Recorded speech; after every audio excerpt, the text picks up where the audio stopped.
tonight or this morning, however you want to look at it, I'm very excited to welcome yet another great hardcore, diehard loyalist delegate, and I am talking about Tennessee National Delegate Kristy Douglas. Kristy, how are you tonight? I'm doing good. How are you? I'm doing pretty good myself. I'm not really sure what we call this. Is this morning time or nighttime? I don't know. Let's say nighttime because it feels like nighttime. Yeah, I think 12:17 a.m. is nighttime. Well, I'm Now, still in Central Time, so it's 11 oh, you're where at I'm Central Time, at. so we're on different days, but on the same page, I'm sure. Yeah. Now, you are from Tennessee, which is very much a southern state. I know that you were originally from Fort Lauderdale and lived in Jacksonville and now live in Chattanooga, Tennessee. So, if you can, tell us a little bit about yourself.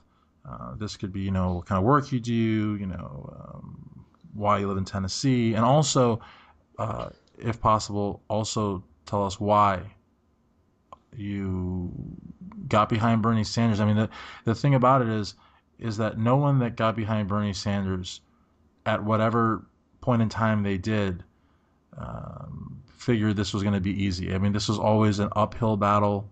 It was always against the odds, against the grain. So nobody that signed up to back up Bernie Sanders signed up for a free ride. So tell us a little bit about yourself and why you chose to support Bernie Sanders. Absolutely. Well, honestly, I think the journey, I mean, it did kind of begin about 6 years ago when I finally left Jacksonville. Um, when I was in Jacksonville, I was, trying to put myself through school. I also had a daughter. I was very young, and at the same time, I cleaned houses and I waited tables at two different jobs. So this was three different jobs that I had. And this was all during, I think, just at the beginning of the housing crisis, and towards the end, I had struggled a really great deal in order to kind of get myself on my feet. And I think a big thing was in Florida. A lot of people don't know this, but your insurance, if you cancel your or if you don't pay your insurance, your license is suspended right away. Wow. Well, for me, being I think 20 years old, my insurance payment without having parents to help me out was about $250 a month for a 1984. I mean, basic insurance. It was ridiculous, and I just couldn't afford it with um, tips not being very good. Even with all these jobs, it just wasn't working. And I missed a week and ended up pulled over and put in jail for it. Oh my gosh. Now, I'll try to go over this really quick, but basically, the next week, I got out of jail the next day. The next week, I'm on my way to work again, and like at this point, I'm like 2 days away from being able to pay this insurance off. But I mean, the only way I could do it was driving, and one of the cops that had saw me before had pulled me over, put me back in jail. Jeez. Um, this time for 2 more days, and said that if I got pulled over a third time, it would be a habitual offender, and I would be put in jail for up to 5 years, and I would have a felony. So, Jeez. needless to say, I mean, it cost me thousands of dollars to get out of this. It was about, I think, 4,000 total, between tickets and everything else in order to get out of this. And I think at one point when I had finally found a decently stable position, just cleaning houses, I had a really good, a really big client at the time, and he, I think it was right at the height of the housing crisis. He went bankrupt. He lost two of his houses, and he was my biggest client. He was keeping me afloat. And so once he went bankrupt and I lost my job, I was like, I can't stay in Florida anymore, because I was scared I was going to go back to jail and get some kind of maximum sentence for this. So that brings me to Chattanooga, and now here I am. This year or last year I turned 27, um, and I had never registered to vote. I had never, like, I had always been, around my family were very big into politics, but I was just um, always thought that my voice or my vote didn't make a difference. It didn't really matter. So I just figured everything was run by money, and so there's no point. And I finally decided for some reason this year or last year in the summertime, I was like, okay, I'm actually gonna do my research, and I looked into every single candidate. Um, at the time, I was talking to my dad, who is a bleeding heart liberal, and he's like, "Oh, but you have to look at Bernie. He's amazing." I'm like, "Okay, Dad, I got this." I'll look for myself, and I swear some kind of rebellious part of me wanted to find anybody else besides Bernie Sanders, but I just could not do it. And I just, the more and more I read and looked into him, the more between especially, the way that he talked about the housing crisis, and the people that had suffered for that, and how all these people were, or the bankers on Wall Street were still going free and funding his opponent, Hillary Clinton. And at the same time, he talked so strongly about finance reform and criminal justice reform, which is obviously something that I care very much about after my experience. It drove me into a frenzy where I had to get involved. I had to do something. And it's awesome that your father was the one, because you know the media, they've tried so much to define us, and they like to say, oh, this is a movement that's fueled by millennials and Gen Xers, which is true to a certain extent, but there's really people of all ages that are big in the movement, and here your father was the one that pushed you in this direction, which is phenomenal. And also being from Florida, I grew up in North Miami Beach, Florida. I went to the University of Florida for undergrad, and I know the state pretty well. And I got to tell you, the cost of living is outrageously high.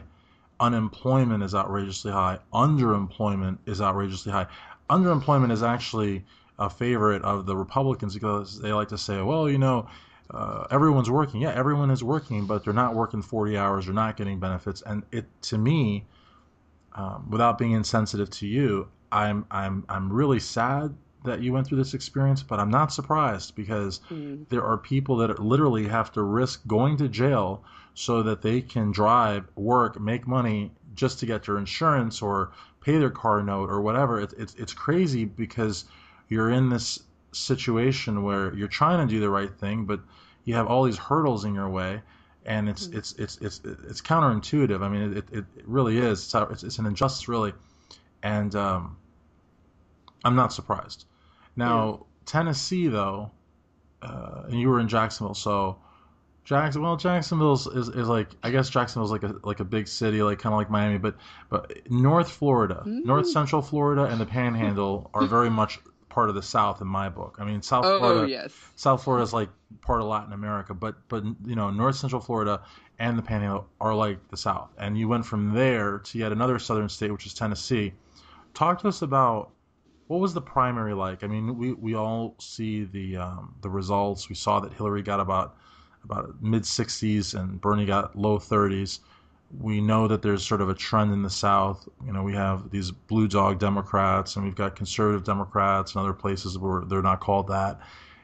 There's some red baiting that took place, in the real deep South, like Mississippi, Louisiana, Alabama, where, some folks basically thought Bernie was like an incarnation of Joseph Stalin or something. They just totally. So, I guess if you could talk to us about the primary in Tennessee, what reflections do you have from that? Was it So yeah. it's actually very interesting because, sometimes I can be accused of being one of those people that happens to troll onto the local news networks, comment sections on Facebook or something.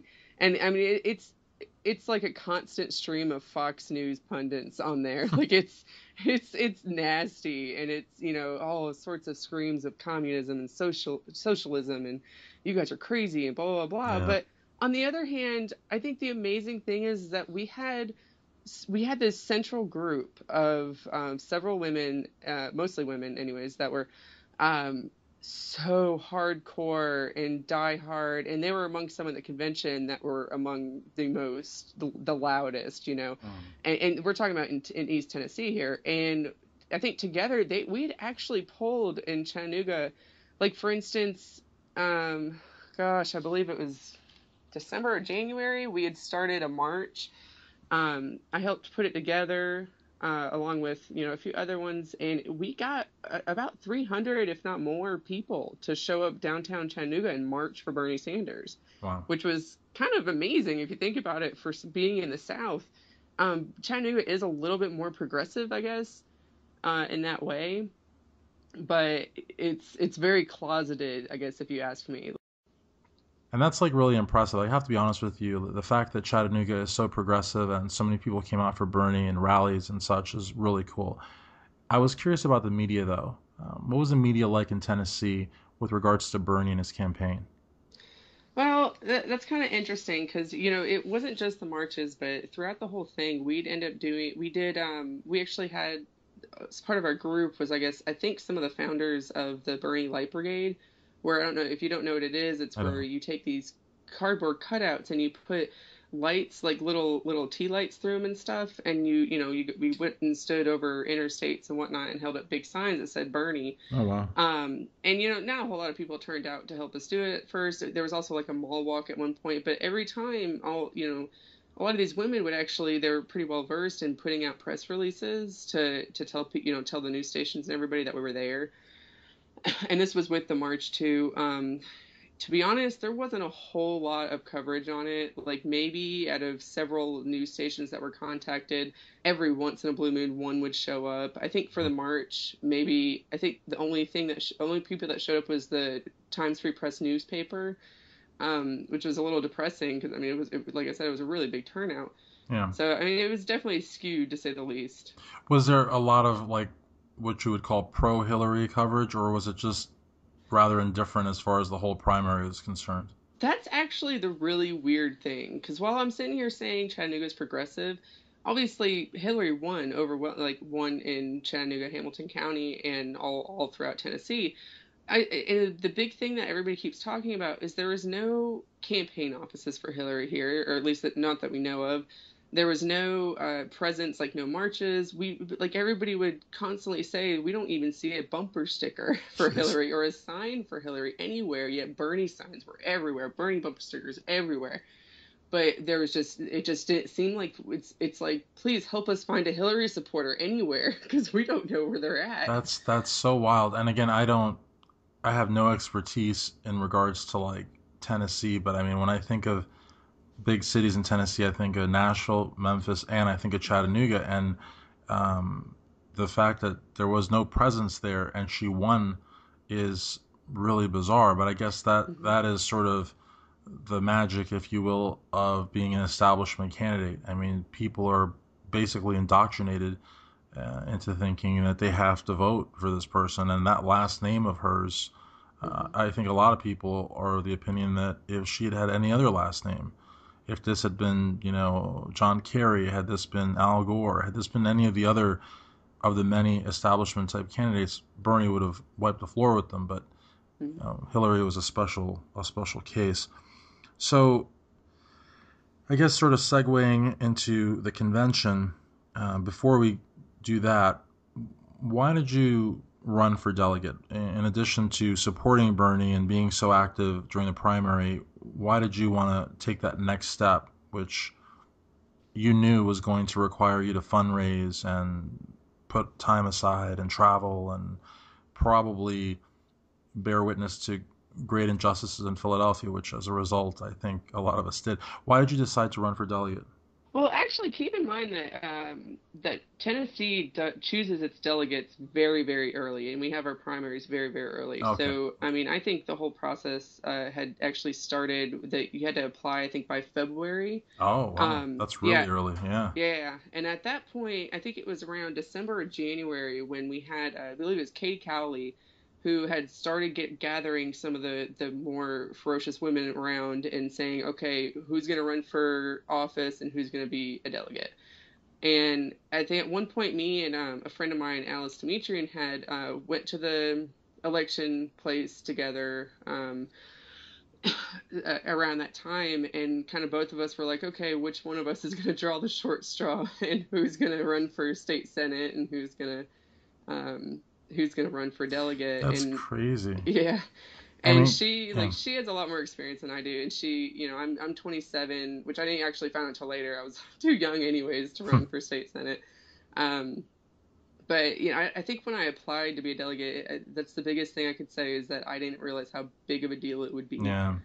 And I was saying that it was crazy also in part because, geez, back in February, Mhm. whether naively so or not, I was under the impression we could win the nomination. Yeah. In fact, for our convention in Kentucky, it was, I think, if I'm not mistaken, I think it was like a few days before California. By then, it looked grim, but we still thought if we could pull out a big enough victory in California, go into the convention with momentum, anything could happen. Of course, Hmm. that was totally rigged also, but nonetheless. Hmm. And I really want to emphasize to folks listening to this because we have, all sorts of people that listen.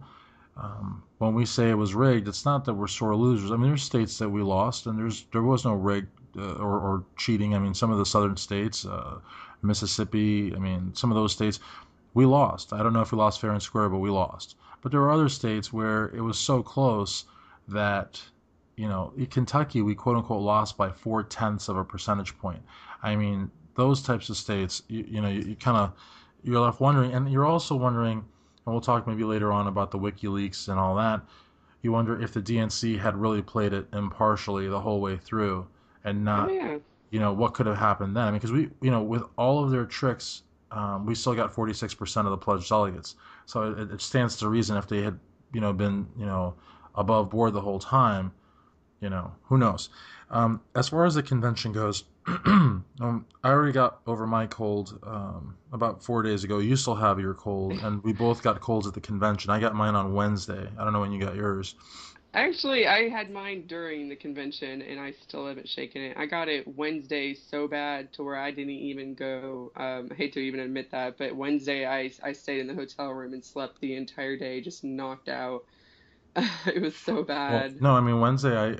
I think some people thought it was because I was kind of a troublemaker in my delegation, like real loud and boisterous. But I think people thought out of protest I didn't stay for Vice President Biden or President Obama. I actually left because I wasn't feeling well. But I really, Vice President Biden is fundraising for Debbie Wasserman Schultz, and Mm. President Obama endorsed her. So I wasn't really ecstatic to hear them, anyways. But I actually didn't feel well. As far as the convention goes, we all sort of had sort of our cross to carry, if you will. A couple things I want to ask you, and then of course, go in whatever direction you want after that. But um, I'm curious, what was it like? What was the interaction like between the Bernie delegation and the Hillary delegation, the Bernie people and the Hillary people in the Tennessee delegation? Well, you know, I I don't think Tennessee expected that someone like me or the at-large delegate Katie Calley that was kind of with me, um, they didn't expect our level of enthusiasm No. for our protesting and all that other because um, everybody else was kind of quiet in our delegation. You could see the Hillary delegates rolling their eyes or just even speaking out and telling us to stop being sore losers and da da da. There was Jeez. actually one interesting case, though, of Amanda Cruel, a delegate from Knoxville, who had, oh gosh, was it Monday? I think it was, or I think it was Monday or Tuesday. I can't remember, to be honest.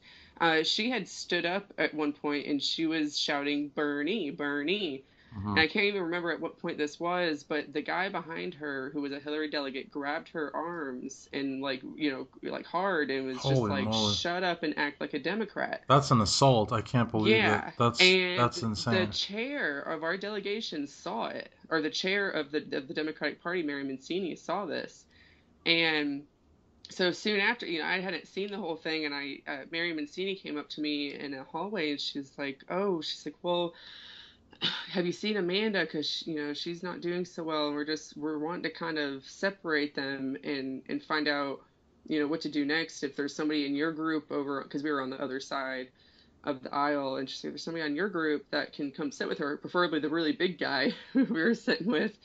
Yeah. That would be great. And I was like, oh. And I found out who the Hillary delegate was, and I was like, oh, that guy. He's the same guy that yelled at me and another Do you woman know his name?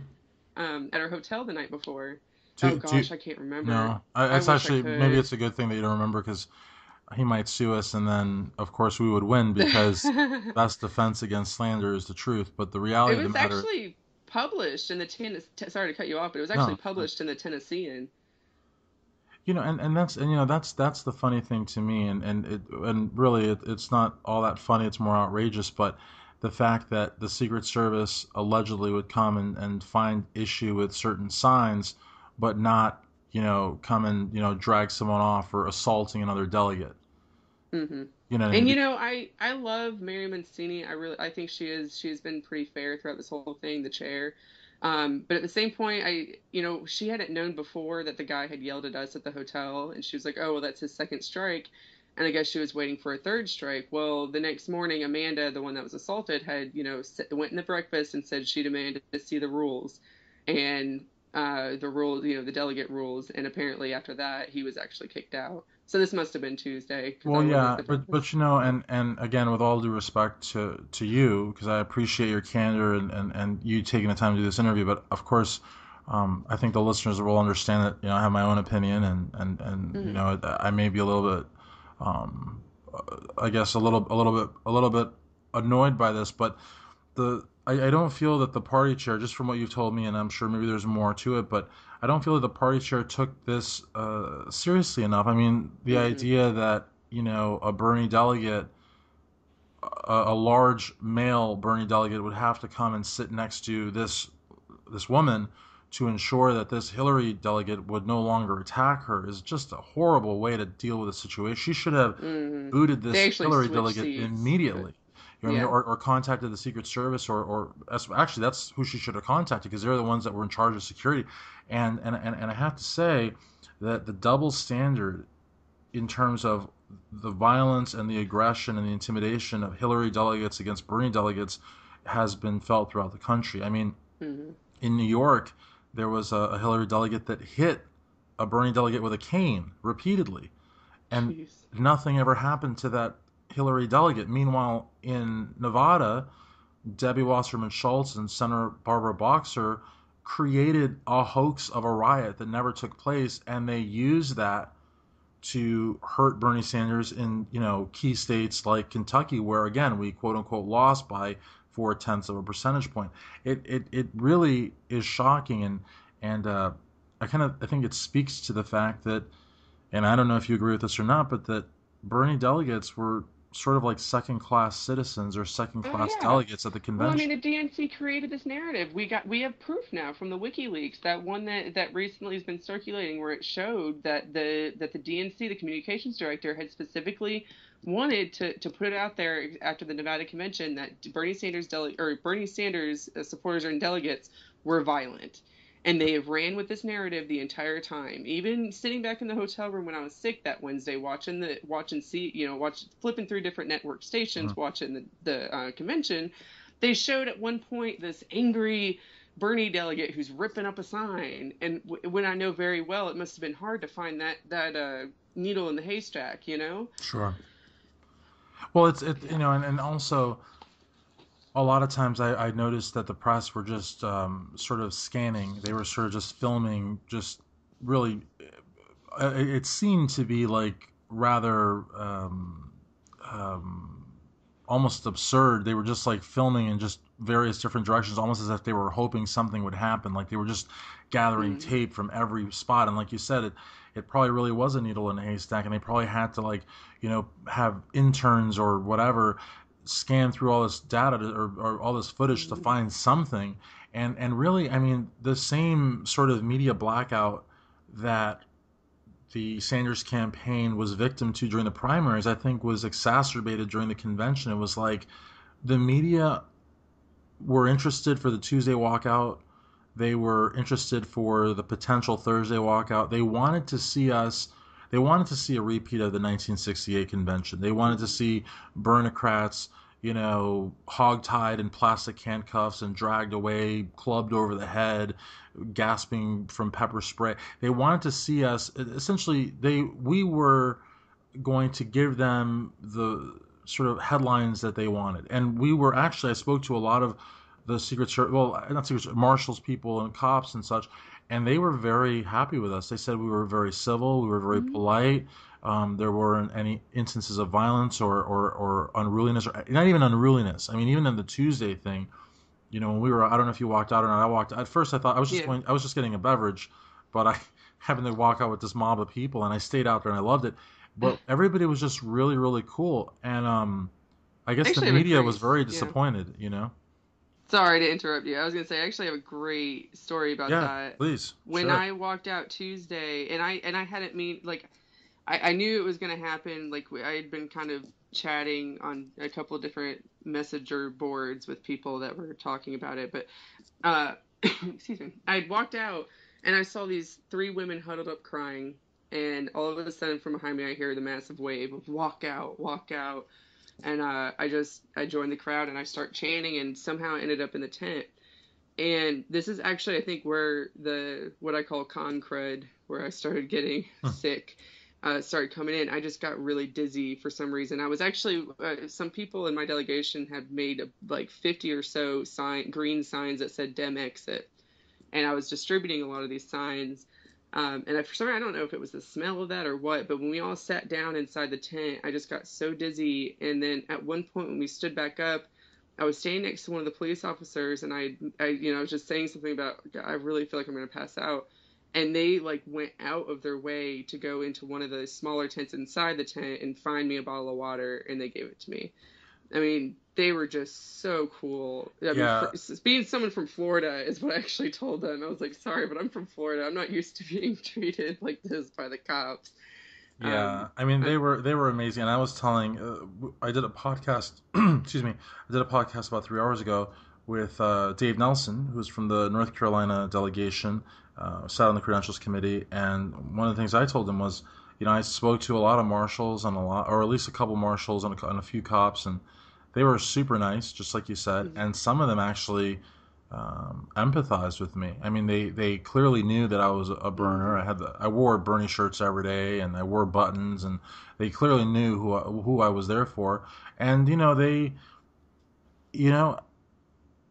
they were sort of dumbfounded by how poorly we were treated. I mean, mhm, because here's the thing, something that again I spoke with Dave about, and I've spoken with a lot of delegates about. Um, on Monday and Tuesday, we did not have a nominee.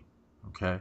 mhm, Yet, you know, Hillary's signs were fine, but our signs weren't. I mean, they had people, staff members, just handing out, it was like endless amounts of signs and buttons and balloons and those ridiculous American flags they handed out on Thursday whenever people like the California delegation or the Washington delegation, or the Oregon, which I think those three really took the cake in terms of loudness and just militancy. Whenever they would shout, no more war, or they would shout, Bernie or whatever, these mhm. these bozos would start saying USA, USA, US, and I thought really like I was like at a Republican rally or something. I mean, that kind of nationalism, that just real, just dumbed down sort of robotic type chant. And I really, we had a delegate from Colorado, awesome girl, Sarah Moore, which was a delegate yesterday, and she just couldn't believe what they were doing. I mean, the Democratic Party is supposed to be the working class party, the party of the poor, the disenfranchised students and seniors. And on Thursday, it just seemed like we were at a nationalist rally. Yeah, it really did. I mean, the chant, I believe, where people, I mean, it was thunderous, where people are shouting, "No more war, no more war," and it was like, the Hillary delegates were literally told to chant USA on top of that, and I'm like, it really, I mean, it really did. It was like a Republican rally. Not to mention just ignoring us altogether, like you had mentioned, Monday and Tuesday before anything was actually official yet. It was like they mentioned Trump more than they mentioned Bernie. you Yeah, it know. was crazy. It was crazy. And, you know, like I started booing very early on Monday. And Mhm. I think one of the things that annoyed me too, and this is totally off topic, but I feel like the first two or three presenters back to back were religiously themed presenters, and I was just very uncomfortable. I'm Catholic, I'm not practicing, but I'm Catholic, whatever. Not that that matters, but I was not thinking about my Catholicism, but I was thinking about Jews in the audience, or Hindus, or Buddhists, or Yeah. atheists. You know what I mean? And they have to hear mentions of the Lord and Jesus and this and that. And then on Thursday night, Hillary's Methodist minister had us all hold hands and pray for like 2 minutes straight. And I'm thinking to myself, do these people not understand that one of the bedrock principles of the Constitution is a separation of church and state? And it's like they're proselytizing from the DNC pulpit or podium. And I just Yeah. thought that was incredibly uncalled for. But in any event, you know, I think what really got under my skin though was that first day. It was just like speaker after speaker after speaker, all for Hillary. And I mean, I understand that Bernie endorsed her, and I understand that she has the most delegates, but she wasn't the nominee, Yeah. and it just seemed like it was a travesty from the. The superdelegate point could have easily made a decision Well, to back Bernie. You know absolutely, what I and mean? you know, And he would have taken it. Not to mention in light of the WikiLeaks, because I mean they and a lot of people are saying, oh well, they influenced the elections, but who knows how it could have turned out. But no, I mean, in my eyes, they altered the election by the way that they altered the media perception of Bernie and his supporters.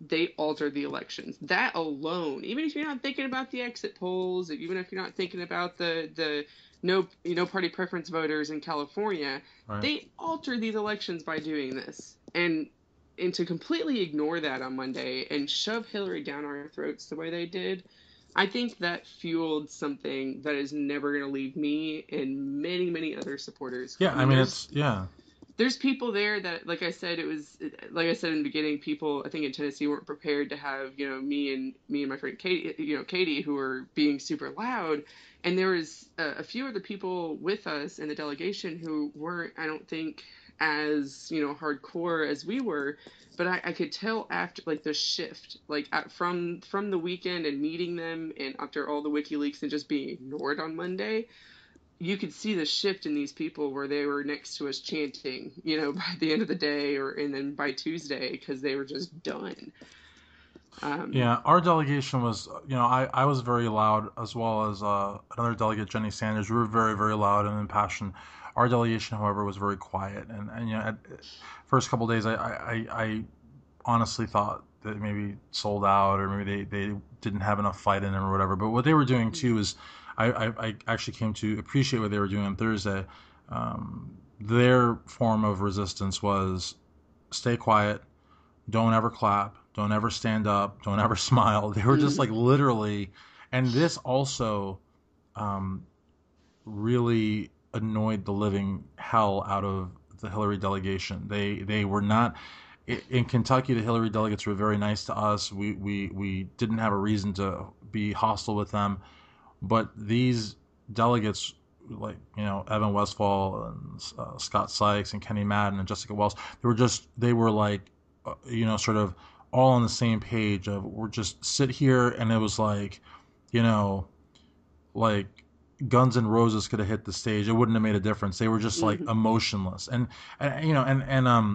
that too was a power. There were so many different um, methods of resistance and protest going on, The and shirts, yeah. the shirts was You could genius. I so mean, visibly see the shirts yeah, everywhere. The people that were just sitting down and not even getting up, and it was big chunks of them, especially like in New York and yeah. California. Mm.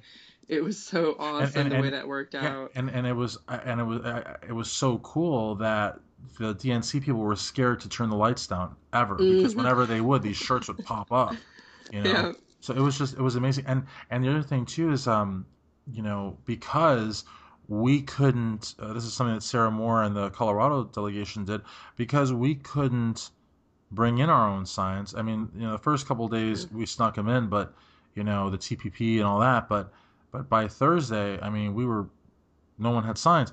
Most people. So what we had to do is we took her signs. Like there was one Yeah. that said stronger together, and we ripped those, and it said wrong together, and other people said stop her with a Sharpie marker, and it was, and That Christy. was my favorite part, seeing, and that was from Monday all the way to Thursday, seeing the way that all the Bernie delegates and their creativity had just completely taken something that, something from Hillary and they made it their own. Yeah, You know what I mean? And they made it for us. Like we had taken ours. I had a bunch of Bernie bumper stickers in my purse, and we had put Bernie stickers all over some of the mhm. signs, and And it the was funny thing is, there was no rule that precluded us from bringing in signs or having Bernie T-shirts, but there was just so much misinformation in the air, and people just mm, bought it, And the thing is, I wish I had gone to more events at the Philadelphia Convention Center. I went to a few of them, but that mm, almost felt like that was the only place where we actually mattered. We had our little events there.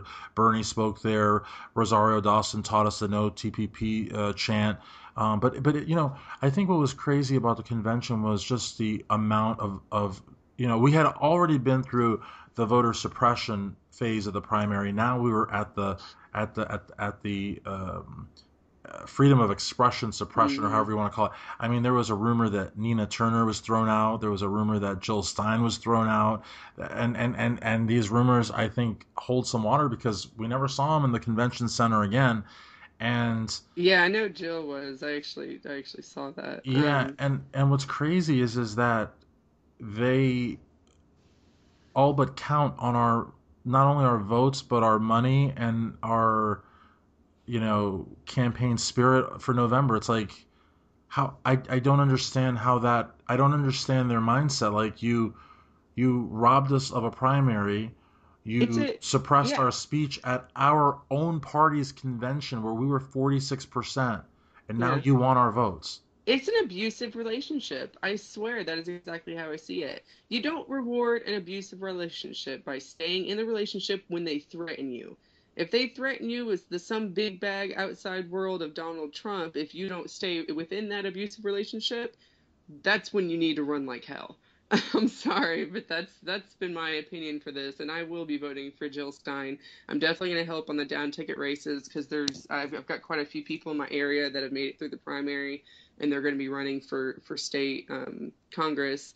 So I will be helping those Dems. But other than that, I'm done. I'm I gonna mean, sit here and I'm gonna cross my fingers that Julian Assange comes out with something good from WikiLeaks, and that's what I'm gonna do. honestly, like I went to we had a meeting right after the convention, the Brand New Congress, and it's a great site, brandnewcongress.org, which is a movement really focused on the 2018 congressional elections. But I remember I was there with a couple other delegates, and for about 10 minutes, I entertained the whole notion of, let's come together, let's, sort of try to like zone out all the injustice and all the crap that went on at the convention. Let's try to at least conceptually conceive of somehow working together. And it lasted all about 30 minutes. When I left, I just, you know, there's a lot of delegates from Kentucky that are pushing this,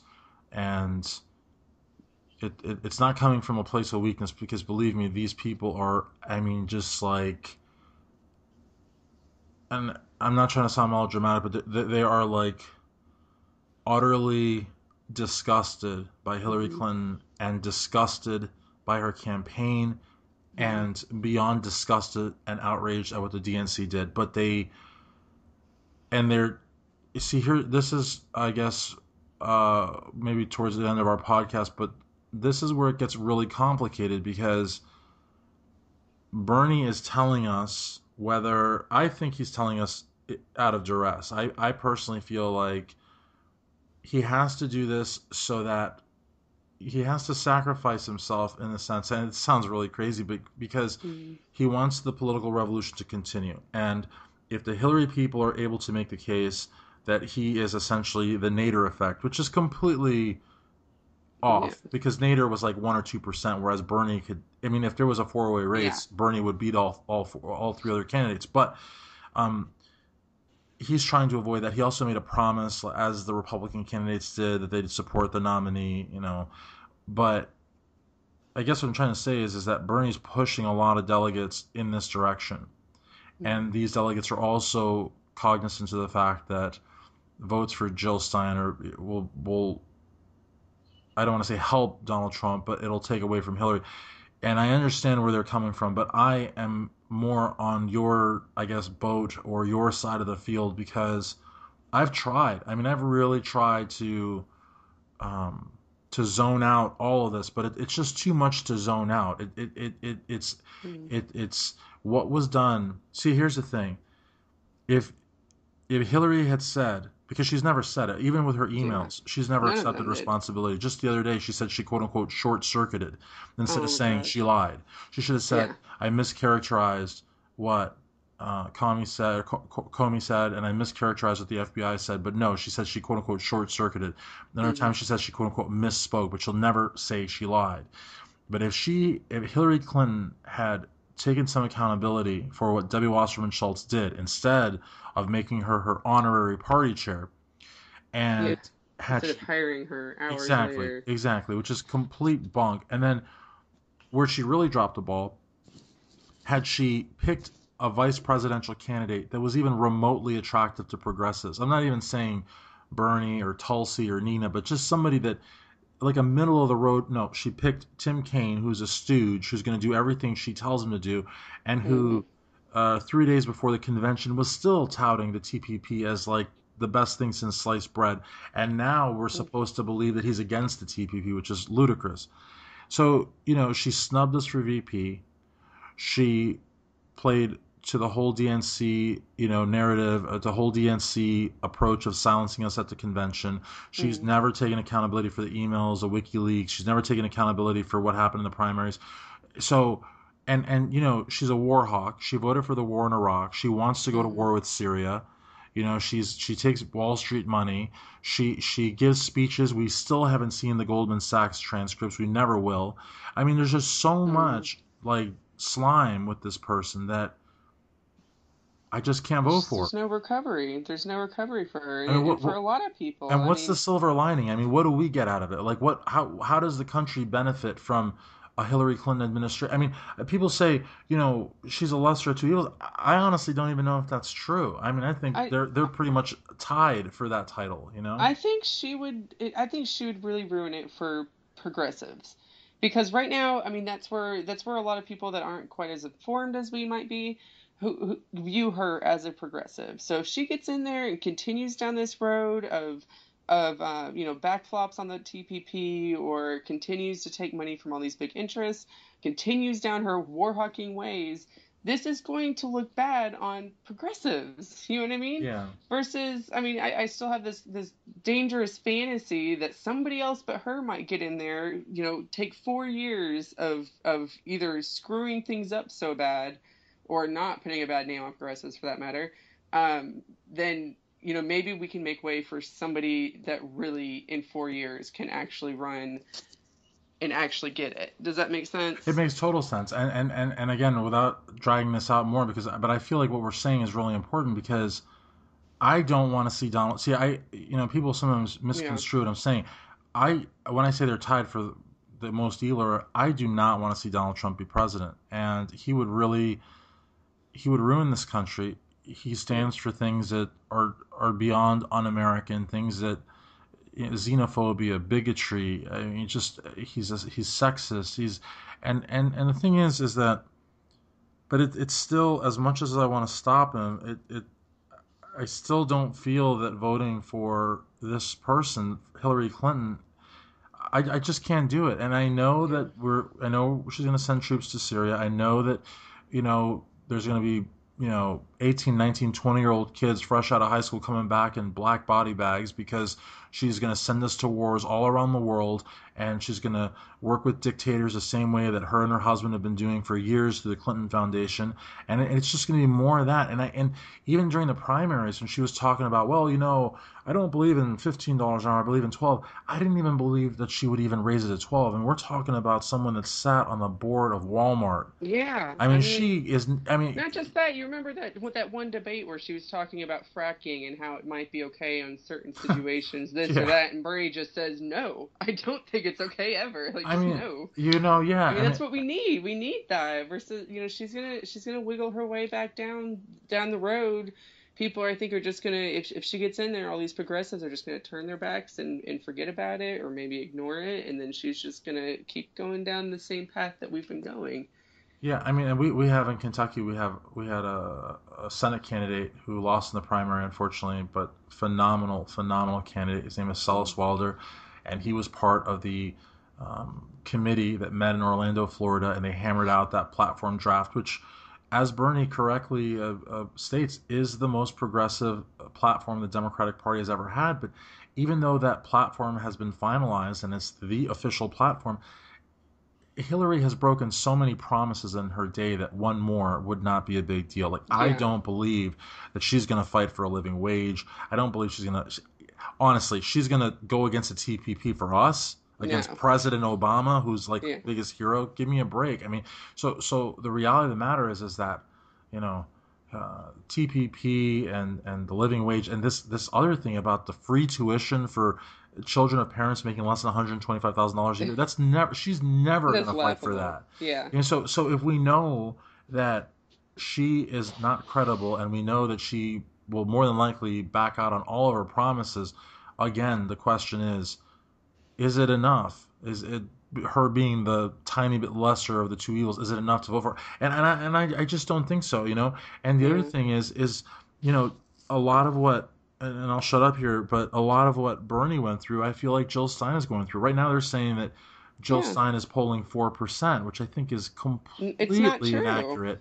Yeah, I mean, and the mainstream media, they're holding on to this statistic, which I don't know where they got it from, that the vast majority, I've even heard them use the term supermajority of Bernie supporters are now behind Hillary. That is Yeah.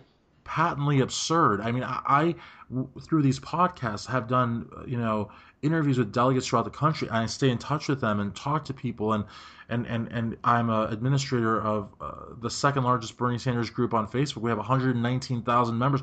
I am not getting that at all. It seems that there's a small contingent of burners like myself that are still on the Bernie bus, even though Bernie's trying to push us off of it.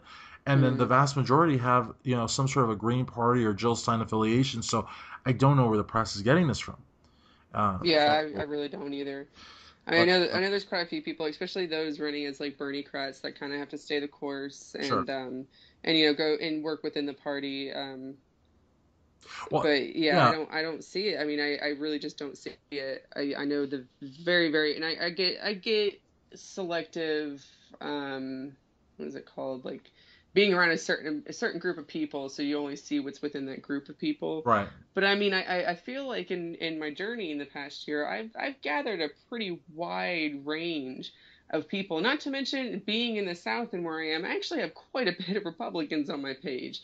And every single one of them, I mean, it's just nothing but seething hate for Hillary Clinton. I can't see a world. Even some of the people who have, even like the one or two people I have on my page or on any of my social media pages or that I've met in person that have said, "Oh, well, I guess I'll have to vote for Hillary now." They're not excited about it. They know she's a crook. They don't like her. It's it's It's I it, it's just such a yeah. It's such mind-boggling. it is. It's totally mind-boggling, and it's she is in such a unique position right now because she's a horrible candidate and a horrible human being. I'm sorry for Yeah. saying that, but she really is, and so is her husband.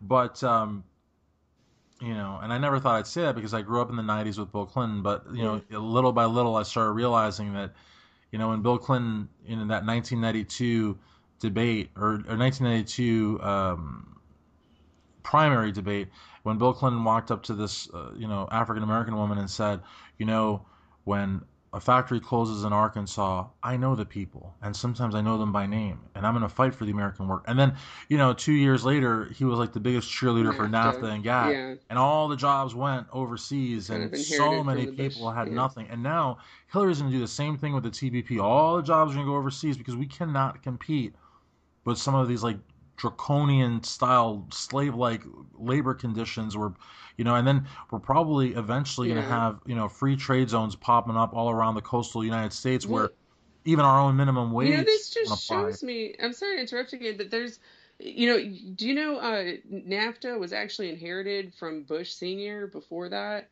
It was No, kind of I had something no that, idea. yeah, I've taken a history course right now Awesome. in school, and yeah, it was actually inherited by Bush, who had already kind of negotiated all the fine details of this, and then it became Bill Clinton's job to really push it and get it passed through Congress, and it lost him a lot of supports within the Progressive Democrats at the time. And it just kind of really goes to show you, especially with Obama, and as disappointed as I freaking am in that man, it just shows that it really does shows that we are not in control anymore. It doesn't matter what party. I mean, they might have little issues that they're gonna let us squander over, but I just don't think anymore that it matters with whatever party. I don't think we're in control anymore. I don't think Republicans or the Democrats are really that much in control. I think it's the No, ones, obviously it's the ones that are paying them. no, I totally agree. And in fact, for his second term, I wanted to go to like Barnes and Noble and say, You know that book, The Audacity of Hope? You should move it to the fiction section because Yeah. honestly, like it, in these 4 years, this guy has totally, totally shown his true colors and what he's really all about. And the reality is, in 2012, I voted for him because who else was there to vote for? But I mean, we are indoctrinated into thinking that we have to pick between these two parties. What if enough people vote for? What if? I love it, but what if Jill Stein gets on the presidential debate stage? And two, what if she gets 6, 7, 8? What if she gets 10% of the vote? That Jill Stein's a young woman still, and the Green Party is going strong. Hmm. That 6 to 10% in 2016 could build one hell of a movement in 4 years for 2020. Oh yeah. You know what I mean? So again, a lot of times, the short-sighted reality is, oh, Jill Stein can't win. But if you look just 4 years down the road, even 2 years down the road, if we pull 6 to 10%, and I say we because, on all honesty, like my heart is pushing me to Jill Stein, and there's really no Hmm. part of my body pushing me to Hillary. Yeah. But the thing is, if we're well, I don't. If we're able to do well in the presidential, we might even have a Green Party showing in the 2018 congressional elections. And what's cool Mhm. about the brand new Congress movement is that it's not exclusive to the Democratic Party. You can be an independent, and if you can be an independent, arguably you could even be a Green Party candidate because they're not going Mhm. to be. And I think that's the thing.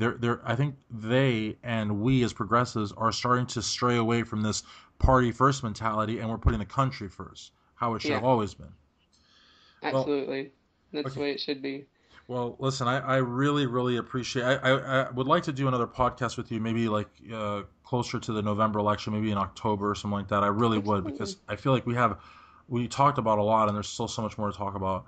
But I do want to say one last thing, yes, and this please, is yeah. What? something that I Yeah. heard, something I actually heard, and I had it on one of my shirts at the convention, is that And don't just say one last thing. Say anything at this point that you want to say, please. my like final thought, I guess, is that I've been thinking this for a while too, and it's I will put as much effort into electing Hillary Clinton as the DNC put into helping Bernie in the primaries. Fantastic, which That's means yeah, nothing. Yeah, exactly.